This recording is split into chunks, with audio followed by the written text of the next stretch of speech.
Breaking news, everyone. Russia is claiming that the U.S. is pushing to go cashless by the end of 2025, going into 2026, in order to rob the world of its wealth and ultimately to rob me and you as American citizens. They are very eager to solve the problem of declining trust in the dollar. The US, just as it did in the 1930s and 1970s, will solve its financial problems at the expense of the entire world, driving everyone where? Into the cryptocurrency cloud. Over time, when part of the US national debt is placed in stablecoins, the US will devalue that debt. Once again, in simple terms, right now they have a $35 trillion currency debt. They move it into crypto, into the cloud, devalue it, and start from scratch. This is for those who really love dealing with crypto. Now, the policy that they're alluding to is when Donald Trump came into office, he signed an executive order on January 23rd of 2025, and it was to strengthen the United States leadership in the digital financial technologies. And it was launching out different ways that the United States can use cryptocurrencies with a stable coin in order to be able to have other means to work outside of the normal financial system. Now, Russia is saying this is a move like the United States did in the 1930s under FDR. He began to actually manipulate the gold system and pretty much came off the gold standard. But Nixon did it officially in the 70s. So he's saying this is a way that the US get to reduce their debt. Now, Trump, on the other hand, is saying this is not the case. Trump is saying he's trying to find another way that to stop the Fed's dominance on controlling the market. He feels that there's some outside influences that can be actually corrupting even the Federal Reserve. Now, oddly enough, he is not the only president that felt this way. JFK did also. JFK was aware of this, and then this is why he passed Executive Order 1110. On June 4th, 1963, US President John F. Kennedy issued Executive Order 11110, authorizing the Secretary of the Treasury to issue silver certificates. This was the first of a series of moves to take control of US money back from the Federal Reserve by giving greater power to the Treasury. Just 5 months later, on November 22nd, 1963, John F. Kennedy was assassinated. It was bypassing the Federal Reserve. Now, many people believe that this move led to JFK assassination and his brother Robert Kennedy assassination. JFK also alluded in speeches that there was other influences working towards the financial system and in the state itself in his time, that there was other cabals and other players influencing the United States politics and financial system. The very word secrecy is repugnant in a free and open society. And we are, as a people, inherently and historically opposed to secret societies, to secret oaths, and to secret proceedings. That I do not intend to permit to the extent that it's in my control.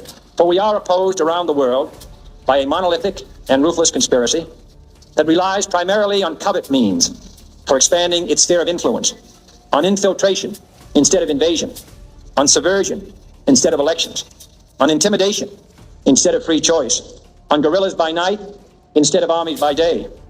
It is a system which has conscripted vast human and material resources into the building of a tightly knit, highly efficient machine that combines military, diplomatic, intelligence, economic, scientific, and political operations. What JFK was talking about in these speeches is a world power still standing today, controlling every part of our life. Now, where this came to be and birthed from was a little island off of the coast of Georgia, known as Jekyll's Island. And in 1910, this is where a secret meeting was held by some of the richest bankers in the United States at the time. Now, the home that this idea was birthed in is believed to be William Rockefeller. And what's interesting of his home, he built his home over an altar where the natives is alleged to have human sacrifices. And right in that living room is where they came up with the idea of the central banking system, because these bankers, along with JP Morgan being the leader, they wanted a way that they can secure the banking interest for them and their families. And this would be on the backs of the taxpayers of the United States. And at this secret meeting, the central bank was formed. Now, what is a central bank? Now, a central bank is a bank that produces the currency of a whole nation. The central bank doesn't just supply that government with money, it actually loans that government money with an interest rate attached to it. So what that means, every dollar that produced by the central bank has attached to it interest that needs to be paid back. So this is virtually not cash, it's credit. So it's creating debt. And how does a government pay off debt when a government doesn't have any industry?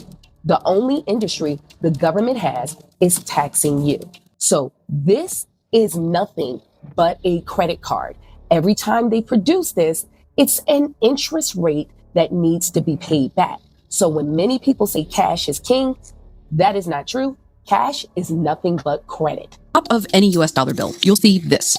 That's because even though the bill may have come from the Treasury, the Federal Reserve is who actually distributes it. They're the ones that's charged with managing the currency in circulation in our economy. In other words, they can kind of print money. Money printer go brr, right? That was a popular meme in 2020 when the Fed was creating money out of thin air. The Federal Reserve is in many ways in charge of the US economy. As a former chairman once said, they're the economy's chaperone who has ordered the punch bowl removed just when the party was really warming up.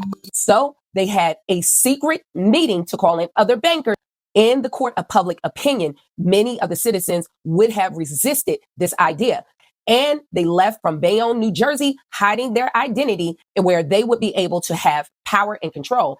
And they even put their money together to put into place that would have these powers without being voted in or elected. And they were influential to also get elected Woodrow Wilson, who actually instated the Fed under his administration, creating a monopoly. This is where we get the board game Monopoly from. The photo of the Monopoly man is actually JP Morgan Chase. And this is what Kennedy was fighting. Just like in Monopoly, you start off by getting that $200 from the banker, which is JP Morgan Chase in that example. And as you go around the board, if you are a person that only deal with that cash and do not invest in buying land and developing it or buying the light company or the train company, after a while, as people start to develop, if you do not invest into something to make you money, you'll be out of the game. Now, virtually, this is why you see the market the way it is today, with home prices overinflated, and you feel it in your buying day to day, even with groceries, because ultimately, this dollar, what they did when they tripled the money supply, for instance, if you made $20 an hour, and when they start to print, your pay really got cut down to $10 an hour because your purchasing power went down. The price of everything doubled. Even a bottle of water, if it was $1, now the price is $2 and you can buy less. So the prices of everything went up, but the only thing that did not go up was your paycheck. In order for you to just maintain the standard of life where you were before, you would have then been paid $40 an hour to keep suit with this current inflation. This is why a lot of you feel the pinch. You have to use your credit cards to get by, or even buy now, pay later for food. It isn't your fault. They did it by design. This US dollar and this American Silver Eagle or a silver dollar is supposed to be the same currency value if you use it in the store. Now, why is it though?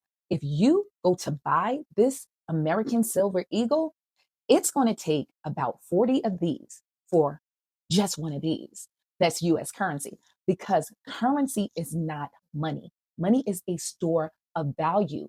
This is paper currency, a medium of exchange. But this here is real money. It stored the value and it went up from what I actually paid for it years ago. I was actually getting these for $14 back in 2018. This is why I personally store some of my money in silver and gold. You can do so too. You can go to Quicksilver. That's what I use. And they trade out and send me some of this currency. And I trade some of my dollars for real silver and gold. But this is the complaint of Russia. What happened when the US had World War II and Germany was on the other side of the world taking everything. Even Russia, they took the room, and they still haven't been able to find that today. And they were stealing art and other precious things of value, like their gold and silver reserves. So many of them sent their gold to the US, and the US in return gave the world the US dollar as the world standard of currency, because other actual world currencies had to turn to a fiat money system, meaning they had to print their currencies in order to stay afloat because of the war and to pay for their nation's national debts. But the US dollar at the time, being on the gold standard, then we became the dominant world currency and we held their gold.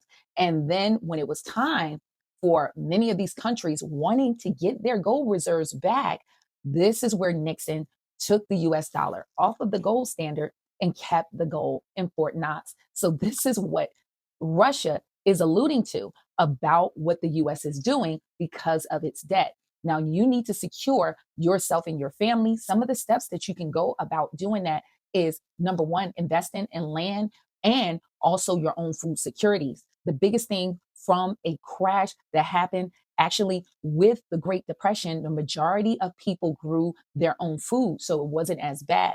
Another thing that you need to know, a lot of this stuff is manufactured because, remember, people become really even more wealthier with those that are well-to-do in that category, because once you have a financial downfall, they can buy up everything that you're losing. And so the fact that most people were able to grow their own food kept them afloat because they didn't have to go to the grocery stores.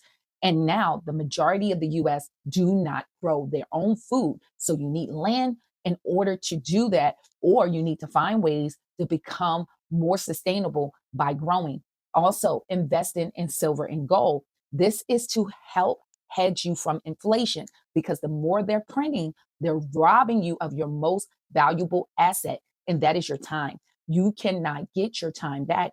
And if you're a person that worked all your life and you saved $1 million for retirement, as soon as they print, they actually cut your savings in half with the purchasing power that you can use for that $1 million. In essence, you only have purchasing power of 500,000. And the more that they do that, the more they erode you of your wealth, because the less you can buy. And now with a home being 500,000, if you don't have any ownership to any assets, now that leaves you just living off of cash, and they're eroding you of your wealth by printing, and they're getting wealthier because they own all the assets. Another thing is to clean up your credit, leveraging your credit to get assets. With my elite credit system, users like Greg was able to clean off a collection off his credit report within 12 days. So cleaning up your credit report and making sure that you're buying homes and getting assets is another way to go. And I have the link to my elite credit system with my AI software and coaching. That it is also in the link in the description of this video. So considering maintaining your credit and reduce your spending whichever way that you can. I know it's tough with groceries, but trying to make the best out of stretching your budget is one of the most solid ways that you can help, because a dollar saved is a dollar earned, as they say. But you do want to make sure that it's not US dollars. You want to use the American Silver Eagle dollar saved is a dollar earned. So hopefully this information is helpful. If you have any questions or comments, leave it in the comment section. But if you have more detailed questions for me, you can go to my website and all your questions go directly to my cell phone. I hope to see you guys in the next video. Stay tuned.